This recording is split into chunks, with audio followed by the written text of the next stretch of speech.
मां की चुप्पी। छत्तीसगढ़ के एक छोटे से गांव लोहारा में सरला नाम की एक महिला अपने इकलौते बेटे नील के साथ रहती थी। पति के गुजर जाने के बाद सरला ने अपना सब कुछ बेटे की परवरिश में लगा दिया। घर मिट्टी का था, छप्पर भी पुराना, लेकिन उसमें मां की गोद और बेटे की मुस्कान बसती थी। और वही कोना इस घर की सबसे कीमती दौलत थी।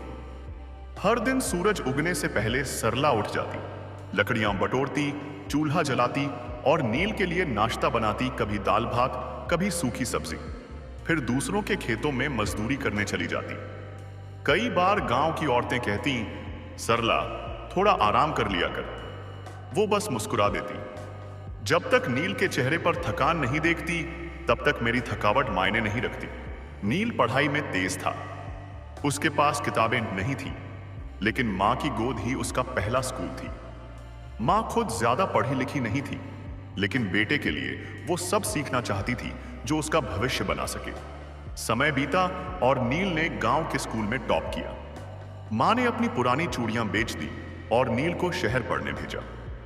बस में चढ़ते वक्त मां ने सिर्फ इतना कहा, बेटा जितना बड़ा आदमी बनना है बन जा, लेकिन इतना बड़ा मत बन जाना कि मां की आवाज दिल तक न पहुंचे। शहर में नील ने खूब मेहनत की, दिन को कॉलेज और रात को ट्यूशन पढ़ाता।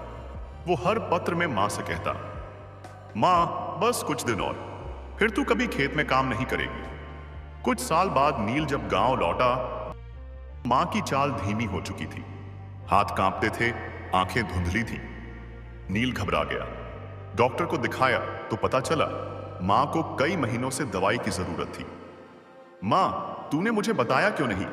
नील ने गुस्से में पूछा। सरला ने धीरे से कहा, बेटा तू तो सपनों की ऊंचाई छू रहा है, मैं तुझ पर बोझ कैसे बनती? तुझसे पैसे मांगती तो तेरी पढ़ाई रुक जाती। नील की आंखों में आंसू आ गए। उस दिन उसे समझ आया मां की चुप्पी में कितना बड़ा त्याग छिपा था। नील मां को शहर ले गया, अच्छे अस्पताल में इलाज कराया और फिर उसे अपने पास ही रख लिया। उसने घर में मां के लिए एक छोटा मंदिर, तुलसी का पौधा और रसोई के पास खिड़की वाला कोना बनवाया, ताकि मां को वो सुकून मिले जो गांव की मिट्टी से मिला करता था। अब हर सुबह नील ऑफिस जाता और मां आंगन में बैठकर प्रार्थना करती, मेरा नील खुश रहे, बस यही दुआ है। एक दिन नील ने मां से कहा, मां जो कुछ भी हूं तेरे कारण हूं। मां ने मुस्कुराते हुए कहा, बेटा अगर तू किसी और की जिंदगी बदल सके तब जाकर मेरा त्याग सच्चा कहलाएगा। सीख, मां की चुप्पी सिर्फ खामोशी नहीं होती, उसमें बलिदान, ममता और जीवन की गहराई छिपी होती है। वो कुछ कहे ना कहे, लेकिन हर सांस में तुम्हारी खुशी की दुआ जरूर होती है।